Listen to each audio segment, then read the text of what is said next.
Hey everybody, thanks for joining me at the Memphis Listening Lab, and thanks for listening to yet another episode of Back to the Light. I'm your host, JD Reager. With me to start is Jay Hines and Mark Akin from the Subteens. Let's hear it for them one more time.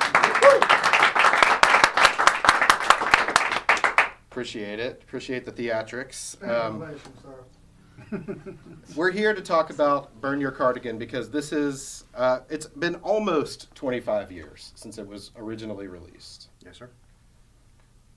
So, I know you guys from before the Subteens were like a punk rock band. When did the Subteens start to sound like Burn Your Cardigan? When would you say? Man. Probably after Sean. Our first drummer had kind of a different sound than we did, and all three of us were writing songs. And I think after Sean left and whoever our next drummer was. After Sean? Yeah. Jeremy? No, Daniel. Daniel, that's right. Daniel Jones. So Memphis Jones. After, basically, the short answer is after Sean left, our sound changed. Because you were a bit more college rock, would you say? Sean's style was more, I think the common ground for us was like the Replacements. We were more, what would you say, like Sex Pistols. You were more AC/DC. I was more Buzzcocks. And then he was into like the Church. Not that there's anything wrong with the Church, but it was just, that was just kind of his. And Buffalo Tom, I remember he liked Buffalo Tom. So we did have some common ground, but it definitely changed when he left and we weren't playing his songs anymore. And when did you start working on? You just blamed everything on Sean. I just said our sound changed. Sean. Our sound changed. That's all I said. It was it was just very different musical styles. And at some point, through a series of drummers, we just kind of became whatever that sound that ended up on Burn Your Cardigan is. And which was all brought together by John Bonds, who's trying to hide back there on the back row. Oh, we're going to bring him up Okay. in a little bit. When did you start working on the songs that would end up on this record? Because I know some of them existed in I was told there would be no math.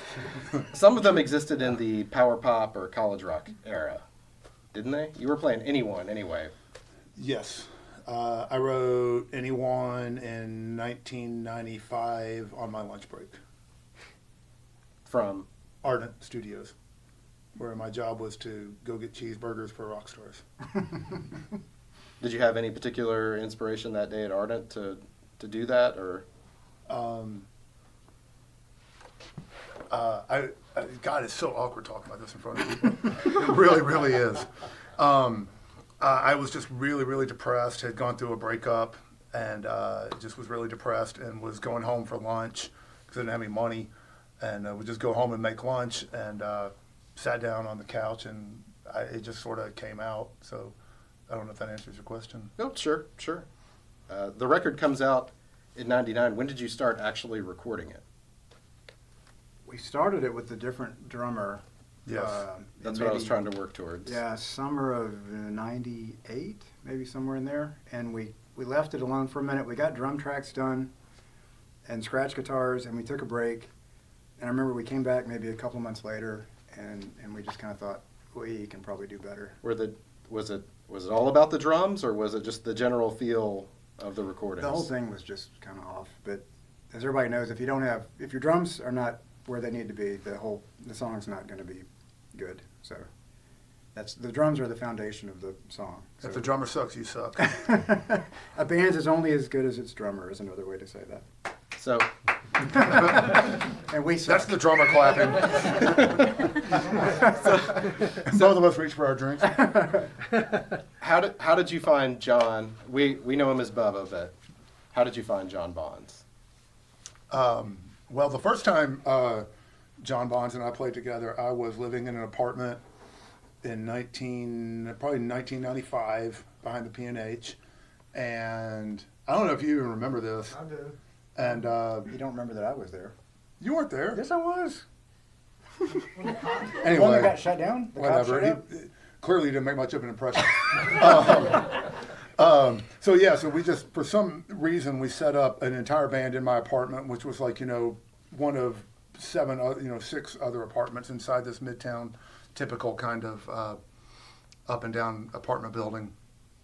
And we started rocking out, and we started with Sympathy for the Devil, and we didn't make it through that before the cops showed up. And I remember my girlfriend at the time opening the door and making this big presentation with her arm, and I thought, oh, cool, people are coming. And these cops walked in. People in uniform. Yeah, and that was the end of that performance. But Bubba, John, we call him Bubba, John Bubba, whatever, was, he had been on a slam. He was like a god to me. And it was like having Charlie Watts in my apartment. And that's what he said. It's like, I'm like Charlie Watts in your apartment.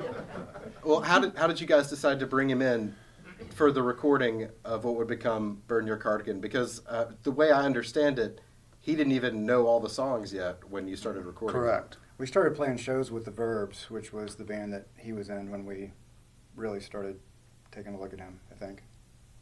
We were doing shows with the Verbs. Yeah. I remember we were at the Map Taking Room. a look at him. Taking a closer look. I was at one of those shows at the Map Room, or maybe that one show that I think we're remembering.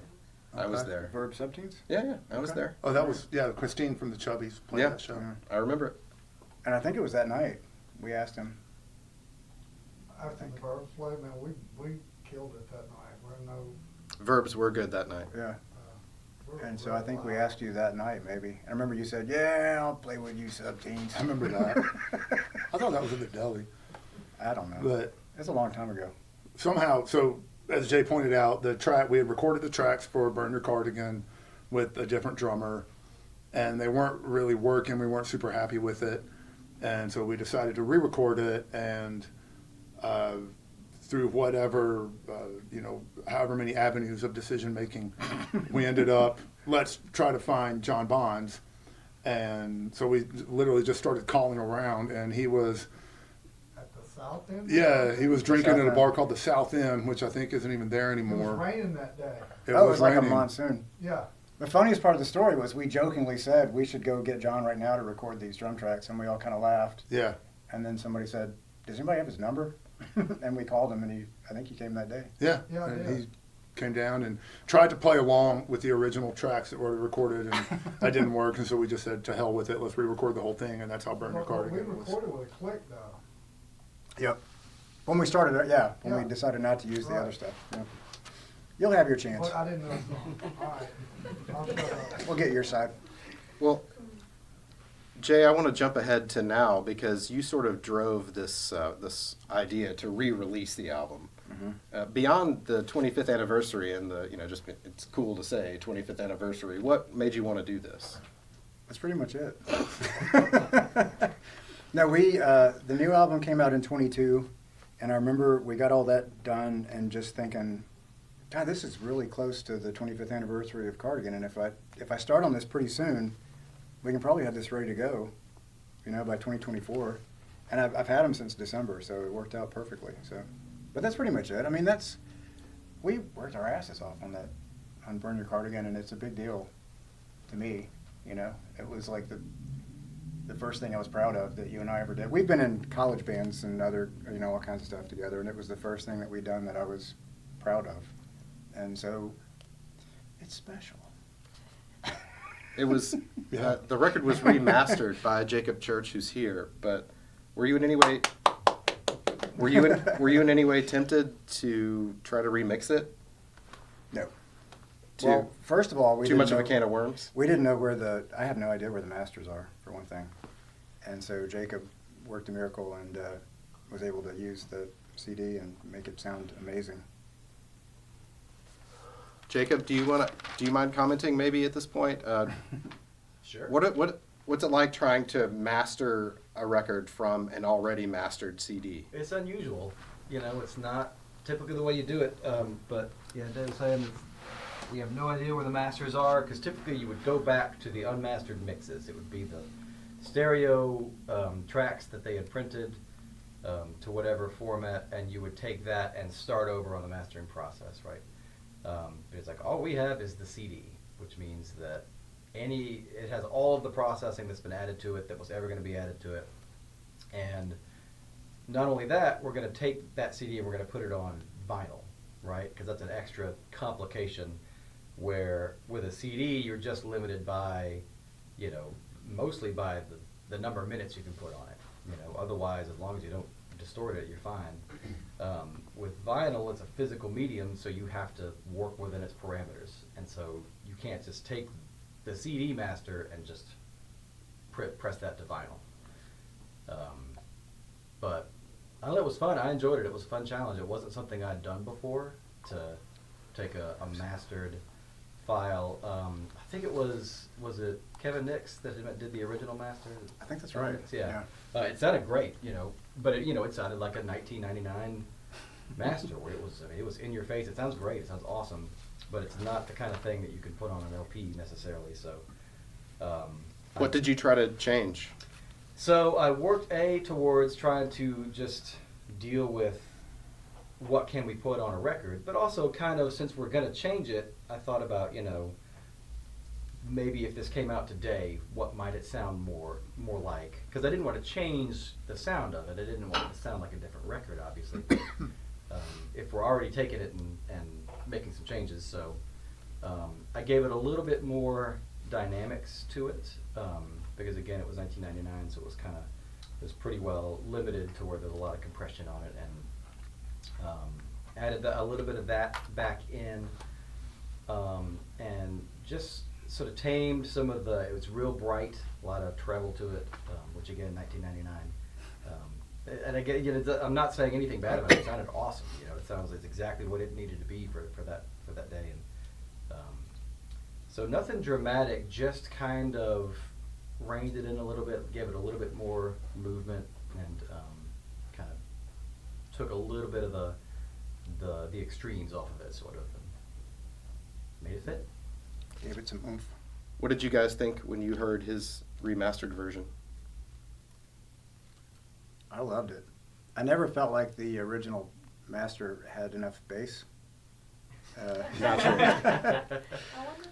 And now I think it does. I always felt like it had too much bass. So you're really No, disappointed. okay, just to be, the only reason I'm hesitating is today's the first time I've ever listened to that new master. So, but it sounds great. It sounds great, but I've listened to only 3 songs of it. I appreciate your honesty, Mark. I don't. Well, maybe before Too we much continue, bass. should we try to put the record on, and then we'll talk about it some more? Sure. We've got some other guests that we'll also turn to as well. Those watching or listening on the podcast are just going to hear one song, but everybody in the room is going to hear the whole side. So Listen to it. let's do it.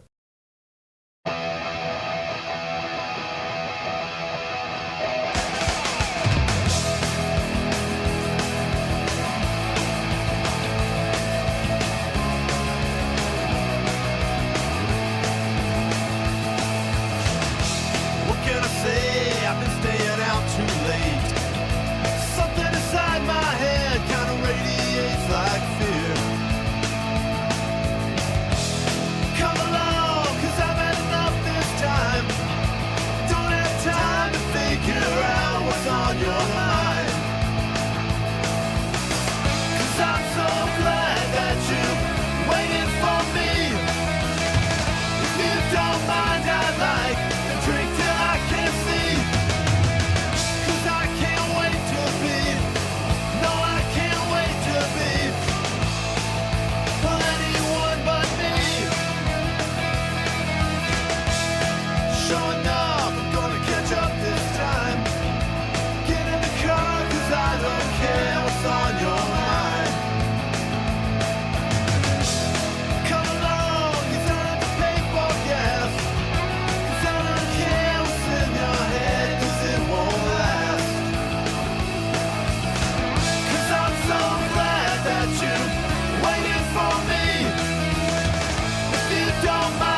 Billy Joel ever hear that? I hope not. Should have sent Well- that to him. Well, for the, And I love his drummer. His drummer's amazing. track 4 on side A is a bit for those who only heard anyone on the podcast. But his drummer's amazing. Hey, we're kind of doing something here.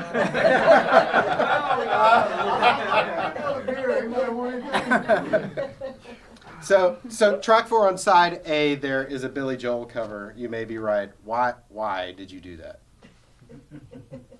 That's all you. I don't know. um, I just sort of, I remember thinking I wanted to have some kind of cover, that stood out. And Did you want it to be an unexpected choice? Because you guys covered a whole lot of Rosie, and that seemed like in the wheelhouse, A lot of punk covers.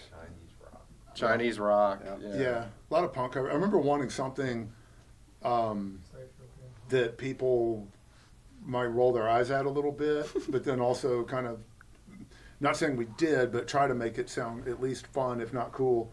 And had originally, I remember I wanted to do Devil Went Down to Georgia. That would not have happened. But so it didn't happen.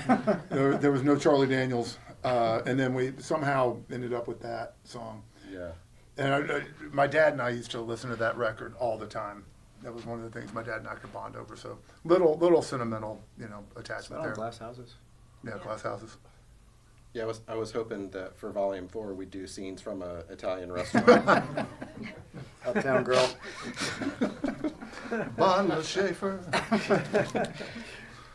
Mark, I wanted to ask you specifically, since you have to sing all these songs still like 25 and sometimes even longer than that years later, has your relationship to these songs changed at all? Have the meanings or the significance changed? Like, do you still get into it when you have to sing these songs?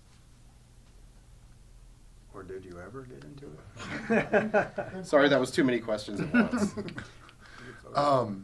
You're asking, what are you asking? Well, I mean, you guys still play a lot of this material, so I mean, how has it aged with you? How do you feel? Has how you feel about this material changed in the last 25 years?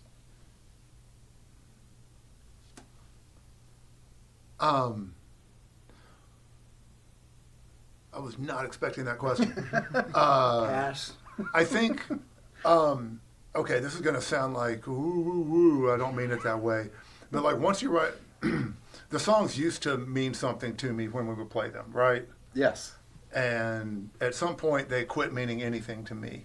And I don't mean like 5 years ago or 10 years ago, a long time ago, they quit meaning anything to me from a performative perspective. Because once you write, so we believe, at least I believe, I think he does, once you write something, once you create any kind of art and you release it to the world, it doesn't really belong to you anymore. It belongs to whomever is experiencing that art in their own personal way. And I'm not saying the Subteens have any kind of impact on anyone, but you just kind of have to let go of whatever it means to you and just do the best you can to perform it in that moment and try to keep the show going. That's what they mean to me. So when I'm singing Anyone or Amy Anymore, which are both about the same girl, I'm never thinking about that person while I'm singing them live, and I'm only saying that because my girlfriend is listening. No, for real, I don't. Does that answer your question? Yeah, no. Okay. I mean, I know as a songwriter, I've had songs that I've written about one thing, and then they've grown to mean something else to me. So I completely Yeah. understand. When you're performing, the job is to perform, and it doesn't help I don't think it doesn't help to get all wrapped up in the song. And I mean, sure, the guy from Radiohead can do that because he's 1,000 times more talented, but Maybe it's just really- 100. Maybe just 100. And that's enough. If you're the lead singer of the Subteens, you don't have that luxury. And so just try to do the best job you can and keep the audience engaged. But we never correct anybody when they say, "Oh, that song's about this." Yeah, it is. They're never right. We have a couple of guests here with us that I think we should acknowledge before we go too much further.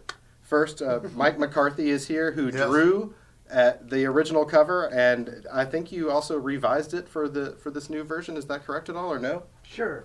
I heard it was improved or something. We gotta hold it up for But that. there it is. Yes. Let's get it over. Can we have it over here? No, you can't have it. Main camera. It is. So Mike, do you remember how the band approached you to do this cover art? In a dive bar, but where's Bubba? He's right there. He's got a camera on you. Bubba, I Got can't. your I, camera, buddy. He's Come here. fanboying you. Bubba, Thank you, sir. Come sit I over can't here. answer any questions until you come up here. Come sit up here, Bubs. You can take my chair. Here we go. What do you say? Is he gonna be on camera? You're making my pants ride high. Don't ever put your pants in the dryer on a high setting. I guess you already know that. The only pair you have. What was it? What was the question? So, do you remember how the band approached you? I asked you. I'm gonna be. You're still somewhat apart from the band. Has there been a problem? A rift? The Get original, in the shot. Mike, since you're so concerned, the original plan was to bring Bubba up separately. But we can roll like this for now. Right. I was working at the Pyramid doing the video, the Jumbotron thing in '98, and For the Subteens? Shouldn't For the Mike should- Subteens. Mike should be in. He should be on camera, right? He's on camera. Yeah, Okay. we're all on camera. All right. Check your flies, everybody. Oh, whoops. Anyway, I don't know, but that particular period of, was it 1998? Somewhere in there. So I had finally gotten a real job at the Pyramid, but I was moonlighting at Ramsey's Shadow, the tattoo place, which used to be the South End, right?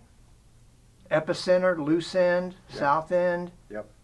It had many different names. Yeah. You guys brought up the South End a while Yeah, ago. but I didn't know that it. I think What it did was it turn that into? It area. wasn't the North End, it was the... Right, but I didn't know what it turned into. Well, it was all these different things, and then Yeah. it was Ramsey's Shadow, the tattoo place. So, That was a loose end. okay, so where I had been in a band before playing on stage, I was now tattooing, which was weird. And then you guys came in, or I'd seen you guys play, obviously, and that was that period of like, that weird period of the Oblivion sort of breaking up era, Mhm. right? Or as I recall it. And my wife at the time and I about to have a baby and me having this real job and all this stuff. And so I sat down at Ramsey's Shadow with you guys to discuss the cover, Yep. College Rock, of course. And I was going to bring that up. What is College Rock? Do you all have to go to, you don't go to college to play College Rock, right? Definitely think so. not. No, I think how it's, many of you I went think to it's college? for college material. kids. It's for college, so Okay. you don't go to college to perform College Rock. No. But don't you have to be on college radio? I think so. Yes. Were you guys ever on college radio playing College Rock? I don't think so. They played the Highland Strip a lot in the back. Does that count? I mean, they were Was part of like the college Rhodes scene. College, Well, college but, radio? But, you know, we never played frat parties. You know. what I No, mean? no. No. It's not too late. It probably is. It is. Anyway, we sat down and discussed the cover, and then I drew y'all in sort of a Will Eisner spirit style, subteen, subterranean thing. And I had known you from the Guitar Wolf videos. Mhm. You and T Money had Mm-hmm. done a was it. stunt card thing. Yeah, that was my challenger I had. Right. Yeah. And so I kind of knew you, I didn't know, I really didn't know you guys like super well, but I'd seen you play live and all that. So anyway, I created the Hell, I'd only thing been in the and band like a week. and drew you guys in there and hit the word subteens in the art. And Yeah. it That's was my a favorite part pleasure, of the cover. a pleasure to do it. And at that point, I didn't really I didn't draw comics anymore, so it was always good to draw something. Were there what qualities were you looking to bring out in your draw of these gentlemen? Because when I look at this cover, this doesn't really. I mean, these guys don't really look like this anymore. You don't think? Not really. Well, that's heartbreaking, Mark Akin. Yeah. So I You put gotta the tell him why. He hates. He hates Spring that. breaking. If you look at the cover, Mark's got a broken The heart. broken on heart. on his wife. Yeah, if you look at the cover, Mark looks like he's hungover on meth. He looks like an anime superhero, and he just looks like himself. With sideburns. I feel like you dealt me a Yeah, dirty hand. Jay looks a little looks much seedier. He looks a little. Yeah. I did what's have a the- cigarette at first. And Neanderthalish. Mike said, "Don't you smoke?" And I said, "No." And he goes, "Okay, I'll take that out." So that's why my fingers are together like Yeah. that. Well, I see. you know how I'm with likenesses. Thank God they didn't all look like versions of me. But we are in the sewer. If You're in the if you look sewer at where it you- closely, yeah. we're underground. Well, you don't It's even like- belong there. And I remember you pointed out the sort of Loch Ness Monster guitar cable thing going, Sure. and we're sure. on the shit list. Yeah. There's a shit list over here. I actually have something to say about Mike's composing that cover art. One, Please. we were a little bit of people kind of weren't sure about us, and they may still not be sure about us, but at the time I'm they were not. definitely not sure about us. We hadn't really cracked the cool kid code yet, and we were kind of maybe sort of. And when Mike did the art, that definitely lent us some credibility. Yeah, it really did. You really took off after that. Yeah, that was major labels just banging. Oh, I was going to. No, but it did, for real, it did. It helped. It certainly helped. Does Ardent regret? I mean, shouldn't Ardent have been in that period of time or any period of time looking for someone that sounded like you, especially since you kind of worked there? That's a good question. Maybe I'm not sure we if should we have were them on there. the. Someone call Ardent. Yeah. We Um, weren't their speed. I think Ardent had, We weren't their speed. yeah, You should have At, been. at the time, weren't they still more into like Christian stuff? no, they had a separate Christian label Yeah. at the time. I'm just thinking, I mean, as far as, like what had happened 15 years before or whatever, it just seems like they could have had a little bit more ear to the ground, They weren't really interested in local bands, oddly enough. Not Yeah. that period. Yeah. oddly enough. But I remember Bubba asked, "How did you get Mike to do the cover?" And I said, "I just called him and asked him." He was nice enough to do it. On a, Yeah. on a rotary phone. Yeah, that's right. I did. True story. Hey, before we move on from Mike, you have a thing coming up that you want to mention.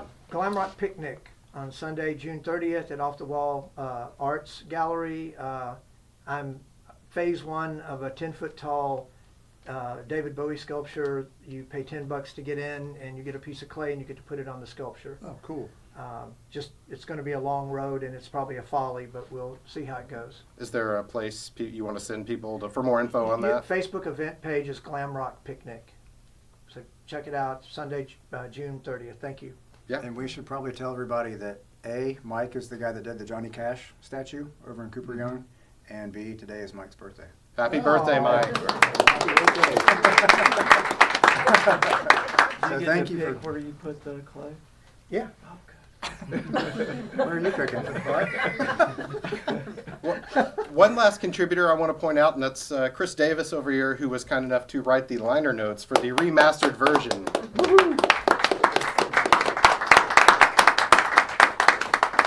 Chris, is there anything you would like to say about being a Subteens fan, or about how you became one, maybe?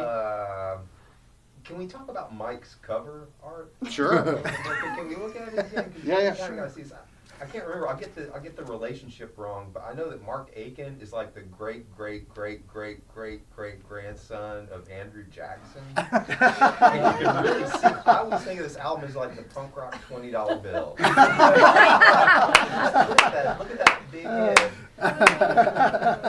Are you really right? Sorry, you actually asked a serious question. Somebody else, How but many I got grades is one what's too. the? I'm not wrong about that. Am I just making that up? First of all, thank you for bringing up that I'm related to a genocidal maniac.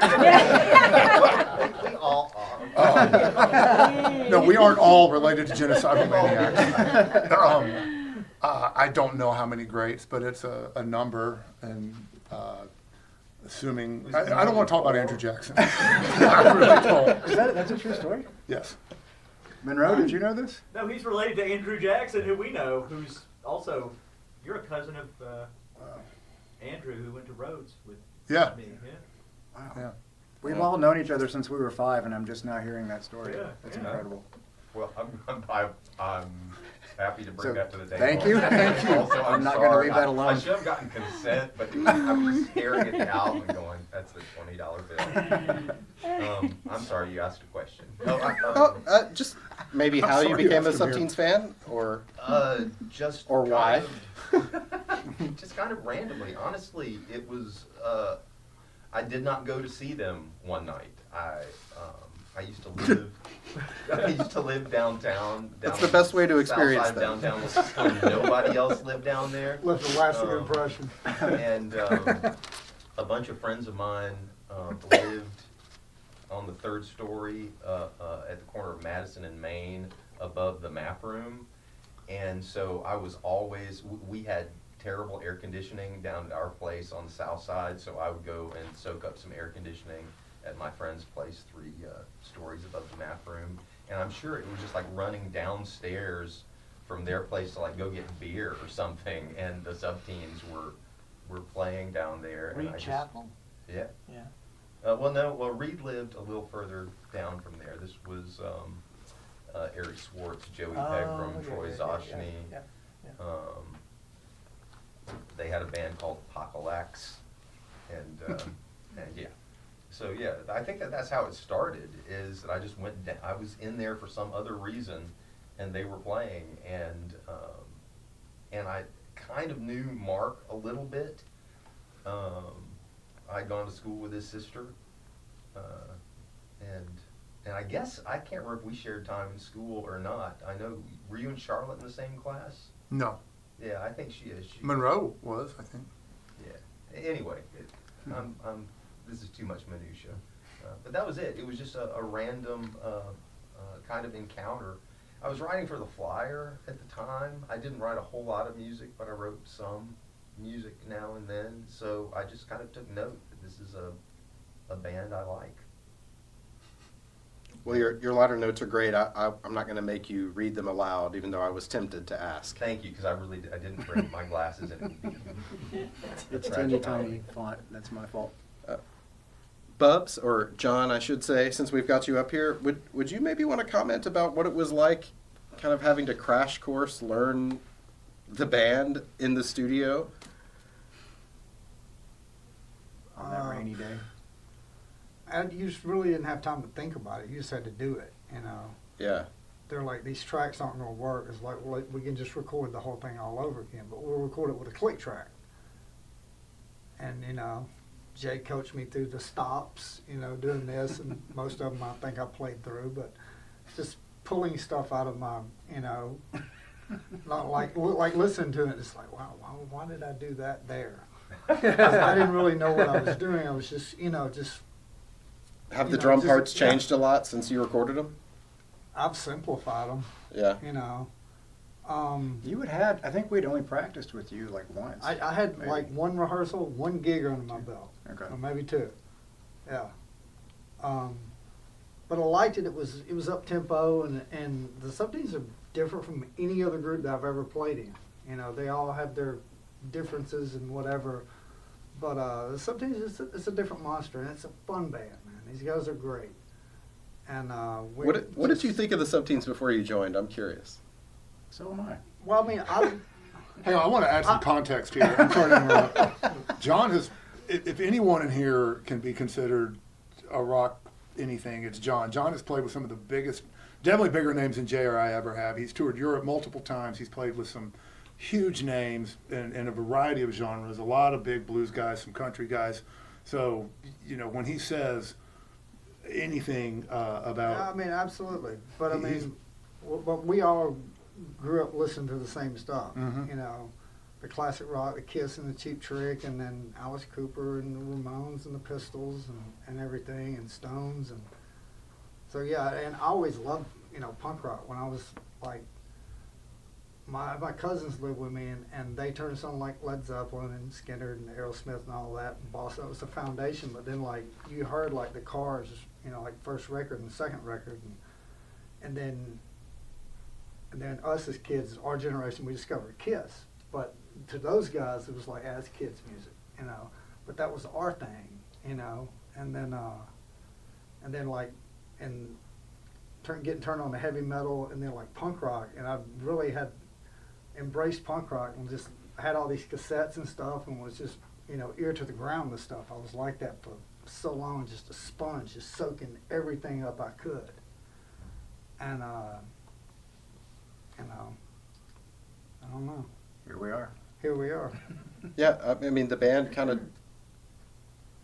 for better or worse, took off when you joined. I mean, the record, you recorded the record almost straight away, and then you guys were one of the biggest bands in Memphis. A lot of good press, like when we would CMJ and yeah, got a right up in Billboard. But I was going to say, when we were talking about the album cover, when we went to New Jersey, Mm-hmm. Oh yeah. and the old guy there with the squeaky chair, he was like looking at the CD, going, "Hey, you guys are like it's like a cartoon." He was like laughing at it and stuff. We might not need to get into that, but that's one of the bizarre things. That was a disastrous trip to New Jersey. I told y'all before you even left, I was like, Most people base a tour around going to play New Jersey. But I said no. I tried to warn y'all. Okay, we're getting in the weeds. Anyway, Next it question. was just the album cover of the guy in the chairs. He like produced Joan Jett or some shit. Well, Anyway, but before we get to putting on side 2, I guess maybe we should close things down by maybe each of you could maybe say, what it means to you to have this record out. Not only 25 years later have it re-released, but on vinyl, which it never was. You go first. Is that cool? Anybody got thoughts on that? a miracle to even to have it. But I mean, the work that you did to make this all possible, like what you were discussing, from a CD that's mastered and taking that and trying to transfer that to vinyl and whatever magic voodoo that you put upon it, very good. And so just like it came to life, because who would have thought that would have ever, when it came out, nobody was, Yeah. releasing vinyl. It was, I think, virtually impossible out of your realm of, thought process of a group, like us. Everything's just on CDs. We're selling CDs, and CDs, digital, it sounds like crap. Well, maybe a better way to ask would be, when you guys were could you have imagined a world where we were sitting here celebrating the 25th anniversary release on vinyl, on red vinyl, That's mind-blowing. All we ever wanted to do, I don't want to act like this is something bigger than it is, but in all honesty, for an honest answer, at least for me, all we ever wanted to do was create music that made people feel like the way we wanted to feel when we listened to music, right? And I know when we first formed, I had just broken up with this a mentally unstable person, and was living with her, and her mother came. It doesn't matter. And I want to hear more about this. so I was suddenly living alone in this duplex in Midtown, and called Jay and was like, "Hey, you want to get a beer and a burger or whatever?" And he's like, "Hey, you want to make a band? Yeah, let's make up another band." And we set out to create music that made people feel the way we wanted to feel when we listened to music, which was just forget your job, forget your crazy girlfriend or ex-girlfriend, and let's just have some fun. And if we were able to do that, which I think we were, then that is a blessing in and of itself, to be able to contribute something like that. And then that this thing that we created is relevant in any way 25 years later is a blessing that I think is not to be underappreciated and should at least be recognized. And so we're very grateful. We are, I think I can speak for all of us, we're all very grateful that anyone cares about this at all anymore. Absolutely. And so we're happy. And July 6th, DK, DC, release party. Yeah, and you guys are also playing, I don't know if this will be out before this necessarily, but you're also playing in June at a record fair, right? Yes, at Soul and Spirits on June 15th. There's a record fair from 1 to 7, and then we're playing from 7:30 to 8:30 outside. But the record release is July. Well, it's out. Oh, it's out? Yeah. Well, but it's a record release show. The kickoff. We're Oh, still but that's calling the- it a yeah, record okay, release right, show. right. That'd be difficult. That's July Yeah, 6th. I can't help it. Just trying to argue, man. But, and I was going to say about the vinyl, people, you go to a store and you pick up a record and you buy it. You don't think about all the people that actually worked on it, from the guy that does the cover art to the guy who remasters it, to the guy who cut the vinyl, to the guy who wrote the liner notes, to the woman who took the picture of Mark naked inside. You'll see that if you buy it. To Memphis Record I'll Pressing. never unsee it. I had to stand next to him on stage, so. You give me $10, you can take your own. There's a lot that goes into the making of a record, and I just really appreciate everybody that worked with me and gave their time and energy and helped make this happen. And I'm going to try not to get emotional, but it means a lot. It means a lot. And I want to say, too, that it means a lot to me, not only that I get to host this thing, but also that the Back to the Light logo is now on the back of this record. It means a lot to me. I've loved the Burn Your Cardigan since it first came out. And, it's an honor to be here. And, thank you for letting me be a little part of it. Absolutely. Thank you, man. Yeah. Thank you, Teddy. Well, all right. I think we did Thank it. y'all. So let's Thank hear it for y'all the very much. Subteens. Also want to thank Kristen and the Memphis Listening Lab. Let's hear it for them. And people on the podcast are going to hear one song off side 2, and all of us here are going to hear the whole side. Let's do it. Thanks again. Take care, y'all.